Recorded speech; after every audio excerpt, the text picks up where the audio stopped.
Shalom. Bagaimana kabarnya? Dahsyat luar biasa. Setahun ya nggak ketemu kayaknya. Makin lebar semuanya. Yang duduk beribadah maksudnya. Kalau dulu kan segini, sekarang makin banyak. Amin. Ya, sudah ada yang baru. Saya percaya tahun yang baru ada sesuatu yang baru, gitu ya. Dan baru masuk bulan kedua, di awal bulan. Izinkan saya mengucapkan selamat tahun baru. Yang fungsi patroli aja. Besok yang kemarin sudah lewat soalnya. Ya bersyukur kita bisa ada hari ini semua karena berkat Tuhan. Semuanya sehat. Amin. Ada yang batuk pilek. Sekarang kalau jujur batuk pilek udah gak ada yang mau jujur kayaknya. Bahasanya kalau batuk pilek itu mengerikan sekali.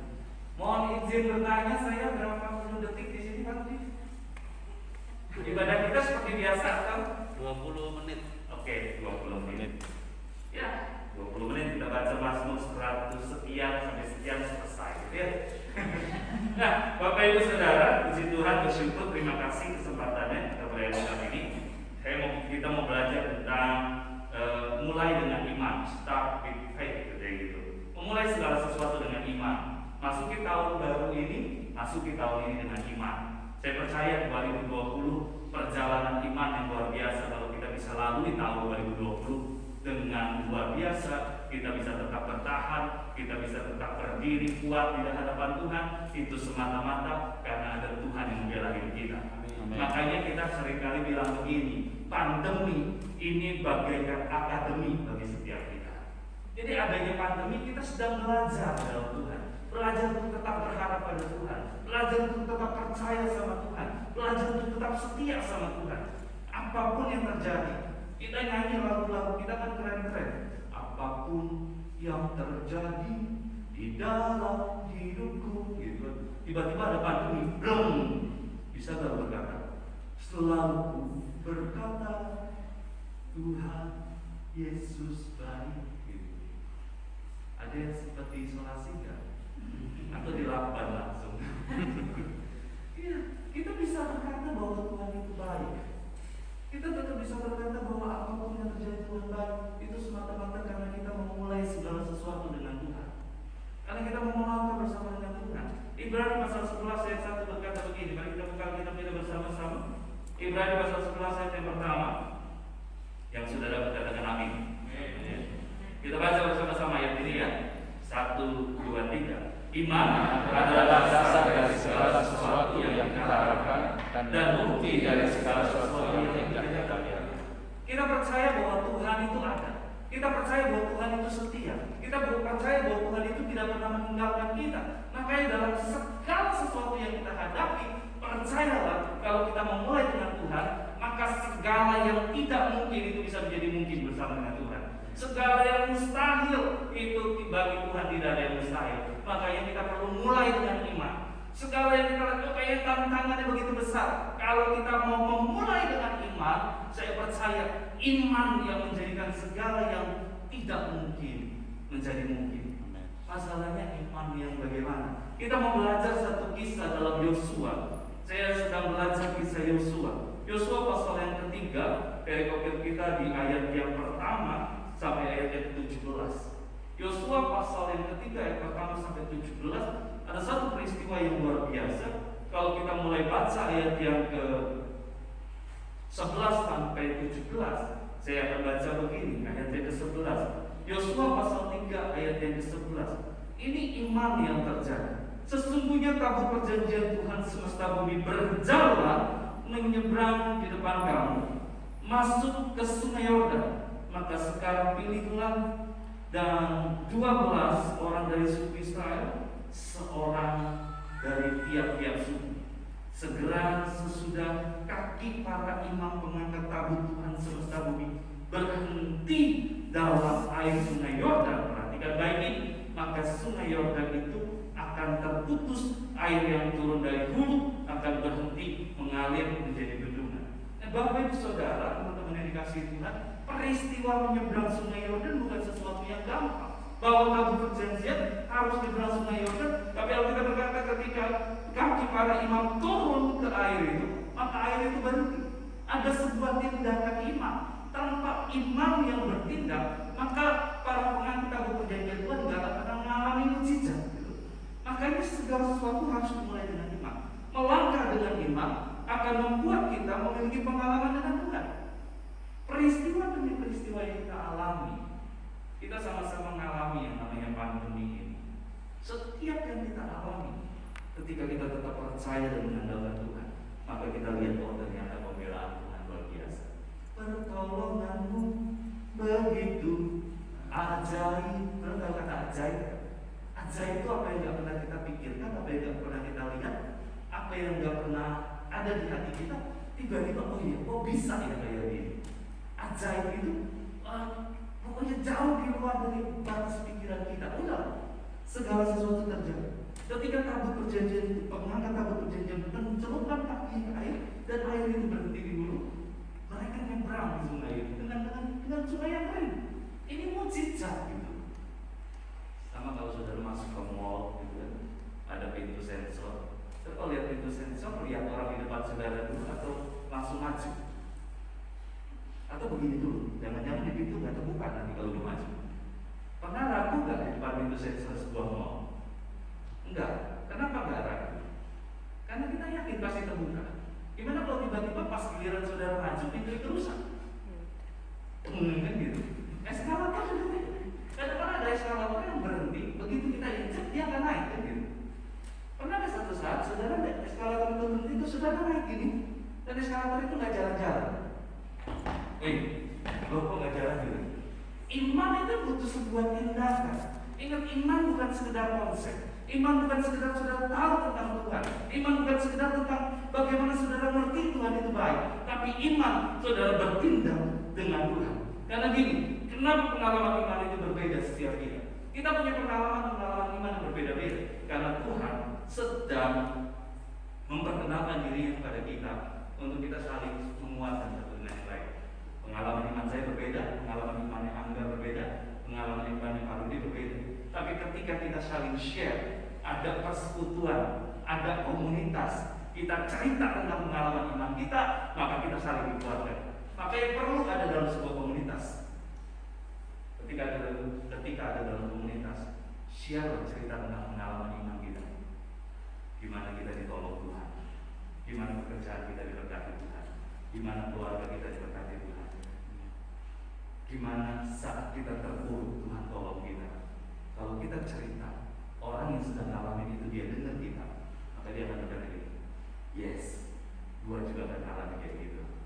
Kalau kita nggak pernah ada komunitas yang benar, komunitas kita orang-orangnya orang-orang yang gampang sakit hati, gampang kecewa, gampang putus asa, maka itu akan melemahkan iman kita. Makanya Alkitab berkata begini, Ibrani, jangan kau menjauhkan diri dari pertemuan-pertemuan ibadah seperti yang dibiasakan orang. Kenapa? Ketika kita mulai menjauhkan diri, kita nggak ada dalam sebuah komunitas yang membangun, nggak ada yang cerita tentang pengalaman dengan Tuhan, maka kita akan lemah. Saya percaya kalau kita cerita di satu orang satu cerita tentang kebaikan Tuhan, ini ada sekitar 100 orang lebih yang di sini. Itu ada 100 pengalaman dengan Tuhan. Kurang lebih 100 orang yang di sini. Pasti ada 100 pengalaman dengan Tuhan. Dan pengalamannya beda-beda. Dari pengalaman gak punya duit, pengalaman ditolong. Kalau pengalaman gak punya duit, kayaknya kalau ditanya pasti satu-satu pernah ngalamin semuanya. Kayaknya ya, kayaknya. Tapi kayaknya orang punya duit semua sih. Kayaknya gak pernah kekurangan. Kalau lihat dari pancaran matanya tuh gak pernah kayak kekurangan ini. Gak pernah. Kepepet sering. Iyalah. Dan datang ke sini sebagai bukti bahwa Tuhan melihat saudara. Jadi nggak ada kekurangan duit. Kalau dilihat dari mukanya, dari wajahnya, walaupun mulut saudara tertutupan, saya percaya sampai hari ini semenjak corona ada di Maret 2020, nggak ada yang pernah nggak makan, kan gitu. Semua tetap makan semuanya kan. Terbukti makin lebar. Iya, itu pemeliharaan Tuhan gitu. Jangan sia-siakan gitu. Nikmati.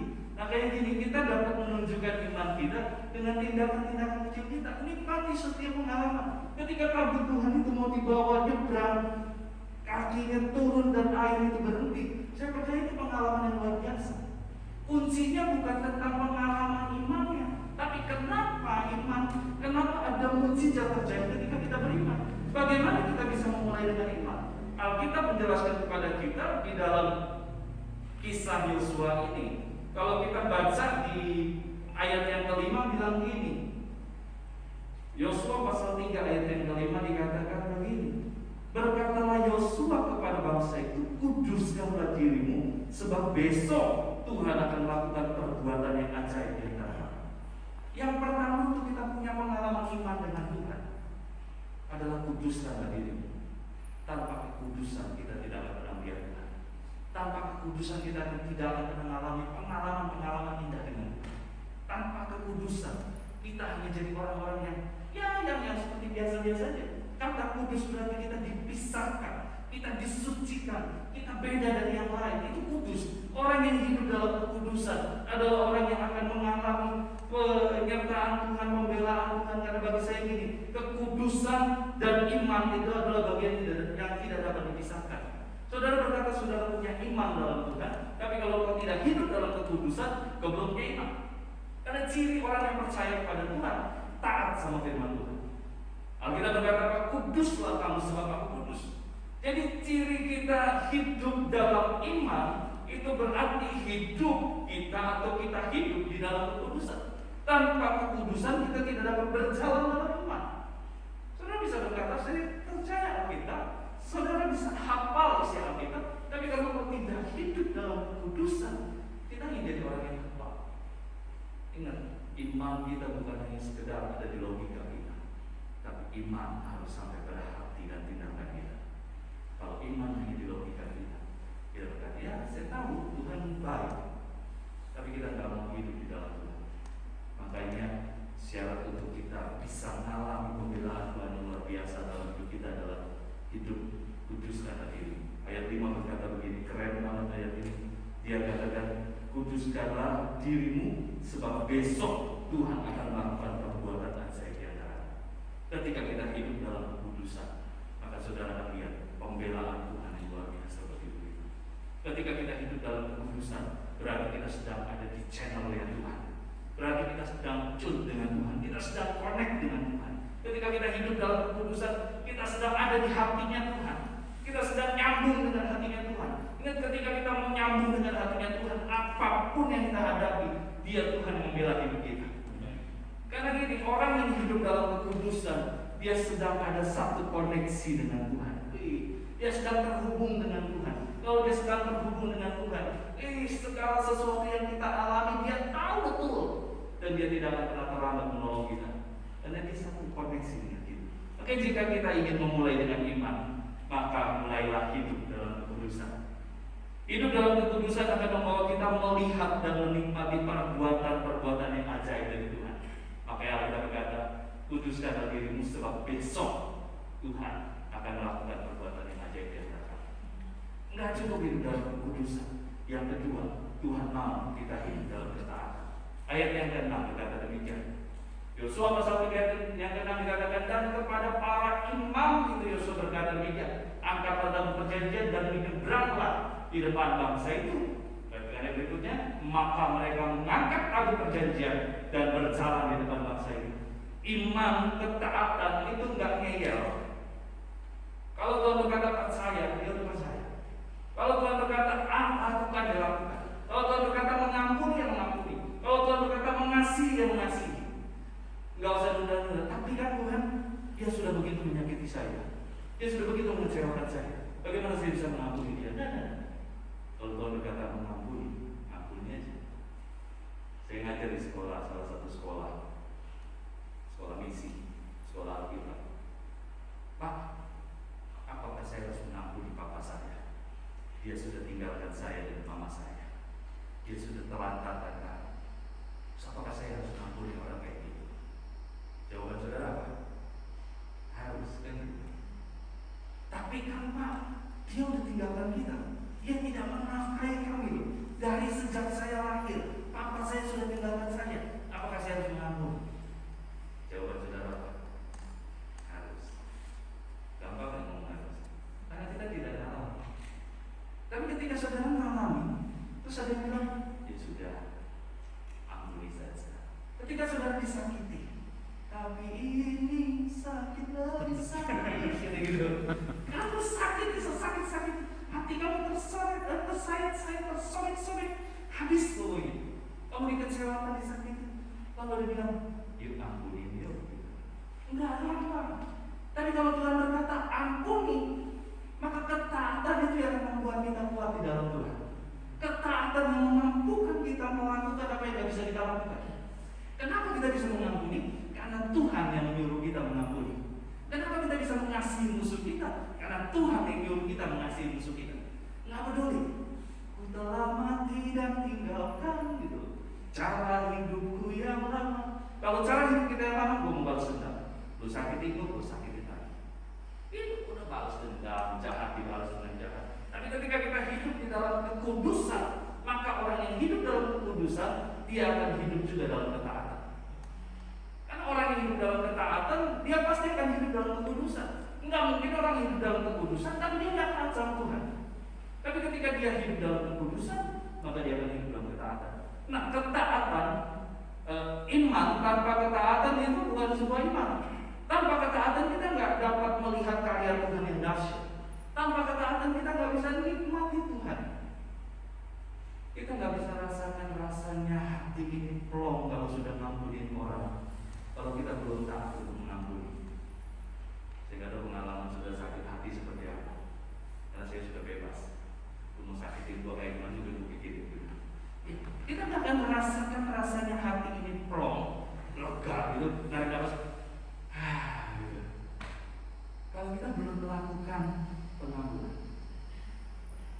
Tapi kalau Tuhan berkata ampuni, kita nggak mau ampuni, maka kita nggak bisa lihat karya Tuhan yang dahsyat buat kita. Itu sebabnya kekudusan itu penting, ketaatan juga penting diri kita. Sekali lagi ya, kalau kita butuh iman itu butuh perbuatan.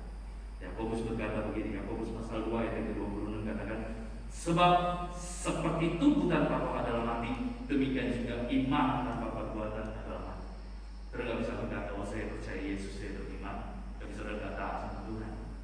Nggak bisa. Saudara nggak bisa berkata, oh saya percaya firman Tuhan, tapi kok nggak hidup dalam kekudusan? Nggak mungkin. Orang yang memulai hidupnya dengan iman, pasti dia hidup dalam kekudusan, dia juga hidup dalam ketaatan. Kalau orang sudah hidup dalam kekudusan, hidup dalam ketaatan, maka yang ketiga ayat yang ke-9 bilang begini. Yosua pasal yang ke-3 ayat yang ke-9. Yosua pasal 3 ayat yang ke-9 dikatakan, lalu berkatalah Yosua kepada orang Israel, datanglah dekat, dengarlah firman Tuhan Allah. Apa yang ketiga? Kalau orang sudah hidup dalam kekudusan, hidup dalam ketaatan, maka kerinduan hatinya adalah selalu dekat dengan Tuhan. Ada sebuah keintiman dengan Tuhan. Orang yang sudah percaya diri sudah ditebus oleh darah Yesus dan hidup dalam ketaatan, maka rindu selalu menyembah Tuhan.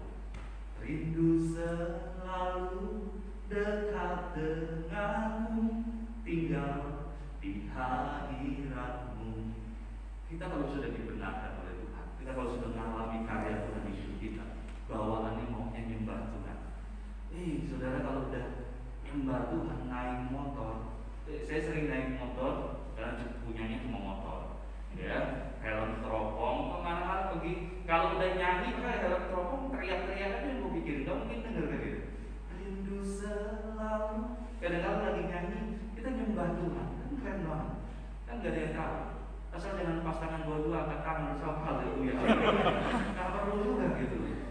Yang penting hatimu di jalan itu nyembah Tuhan. Jangan nyembah Tuhan, muji Tuhan begitu lampu merah, darah Yesus tuh raba-raba. Gak bisa juga. Mati kalau di sana kan gitu. Ketaatan itu perlu. Intim dengan Tuhan akan membawa kepada sebuah ketaatan. Intim dengan Tuhan akan membawa kita hidup dalam kekudusan. Tanpa kekudusan kita gak bisa datang sama Tuhan. Ketika kita sudah datang kepada Tuhan, maka kita akan memiliki hidup yang lebih kudus lagi pada Tuhan. Maka yang berjalan dalam iman tidak berjalan dalam pengalaman-pengalaman kita. Mungkin tahun 2020 kita punya pengalaman luar biasa dengan Tuhan. Mungkin tahun-tahun lalu kita punya pengalaman yang indah dengan Tuhan. Bagaimana Tuhan tolong kita, bagaimana Tuhan pimpin kita, bagaimana Tuhan jaga kita, Tuhan lindungi kita. 2021 Tuhan mau buat sesuatu yang baru atas hidup kita. Amin. Tapi harus mulai dengan iman. Kita nggak pernah tahu apa yang akan terjadi 2021. Ledakan-ledakan iman akan terjadi. Wih, kita akan dipakai Tuhan dengan luar biasa. Ngomong itu orang langsung sadar akan firman itu. Begitu ada kita, orang akan mengalami damai sejahtera. Begitu lihat kita, lihat senyum kita, orang mengalami damai sejahtera dari Tuhan. Jangan sampai begitu lihat kita, dia ingat utang kita, itu bahaya. Jadi begitu lihat kita, dia enak ya sharing. Makanya 2021 jangan mulai tahun ini dengan pengalaman di masa lalu, tapi mulai tahun ini dengan iman di dalam Tuhan. Kita memulai dengan iman, maka hiduplah dalam kekudusan. Ketika kita mulai dengan iman, maka hiduplah dalam ketaatan, maka kau akan memiliki keintiman dengan Tuhan. Ketika kita dekat dengan Tuhan, ketika kita intim dengan Tuhan, maka kerinduan kita mendengar suara Tuhan. Karena iman itu timbul dari pendengaran. Roma 10:17 berkata, jadi iman timbul dari pendengaran dari firman. Makanya Yosua berkata kepada orang Israel, datanglah dekat dan dengarlah firman Tuhan. Tanpa mereka mendekat dan mendengar firman Tuhan, mereka tidak akan pernah bisa mengalami pembelaan Tuhan dan mujizat. Tanpa kita punya keintiman dengan Tuhan, kita nggak akan pernah lihat karya Tuhan yang besar di kita. Kita lihat cuma ya kebetulan aja lah. Tapi ketika kita punya keintiman dengan Tuhan, kita lihat, Tuhan keren banget, Tuhan luar biasa. Kami mengalami bagaimana pembelaan Tuhan, pemeliharaan Tuhan yang ajaib. Saya tahu beberapa teman juga punya pengalaman dengan Tuhan yang luar biasa.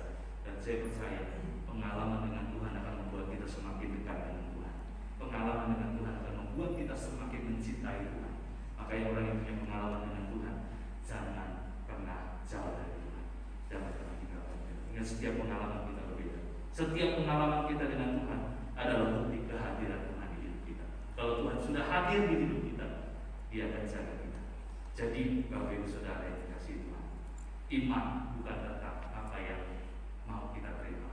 Bagi saya gini, iman bukan sekedar saudara mau apa lalu saudara tumpang tangan, saudara percaya saudara bergada. Iman bukan tentang kehendak kita, tapi iman tentang kehendak Tuhan bagi hidup kita. Apapun yang Tuhan mau Dia berikan kepada kita, Dia bisa kasih. Makanya fokus iman adalah kehendak Tuhan, fokus iman adalah keinginan Allah, bukan keinginan kita. Sebabnya bagian kita itu, kalau kita mau berjalan dalam iman, memulai dengan iman segala sesuatu, maka ketika kita ngadepin tantangan, kita percaya ada Tuhan yang pegang hidup kita. Ketika kita memulai dengan iman, hidup dalam kekudusan, hidup dalam ketaatan, hidup dalam keintiman dengan Tuhan, semakin intim dengan Tuhan, saya percaya satu, tantangan seberat apapun yang kita hadapi, kita alami, kita akan lihat karya Tuhan yang luar biasa dalam hidup kita. Saatnya kau tiba nanti, kau lihat pelangi kasih-Nya. Jadi kalau kita sedang mengalami mungkin terpuruk, mungkin yang terjadi tidak sesuai dengan apa yang kita harapkan, yang kita inginkan, percayalah ketika kita tetap mengandalkan Tuhan dan berharap pada Tuhan, Tuhan mampu melakukan segala perkara jauh lebih apa yang kita pikirkan. Apa yang tidak pernah kita lihat, apa yang tidak pernah kita dengar, apa yang tidak pernah timbul dalam hati kita, itu yang Allah sediakan bagi kita. Jangan pernah takut. Mungkin hari ini kita sedang bergumul, masuk di 2021, mungkin kita sedang bergumul dengan pergumulan yang sudah berkata mungkin terlalu berat pergumulan ini bagi kita. Percayalah ketika kita memulai dengan iman, maka iman itu akan membuat kita tetap kuat di dalam Tuhan. Itu sebabnya, yuk mulai dengan iman. Bangsa Israel bisa menyeberangi sungai Yordan karena dia mulai dengan iman. Hidup dalam kekudusan, hidup dalam ketaatan, hidup dalam keintiman. Saya mengingatkan kepada kita di awal tahun ini, anggap aja awal tahun itu, setahun dengan ketemu, anggap aja awal tahun. Di awal tahun ini yuk kita masuk di 2021. Di kerjaan kita, di rumah tangga kita, di ekonomi kita, di apapun yang kita lakukan, di dalam keluarga kita, mulai dengan iman. Karena iman yang akan membuat kita tetap bertahan dalam segala situasi. Jangan pernah menyerah ketika kita sudah memulai dengan iman. Jangan pernah menyerah, sebab Tuhan ada bersama kita. Dia Tuhan yang tidak pernah meninggalkan kita. Ibrani berkata begini, aku sekali-kali tidak akan pernah membiarkan engkau, dan aku sekali-kali tidak akan meninggalkan engkau. Bagian kita cuma satu, bagian kita cuma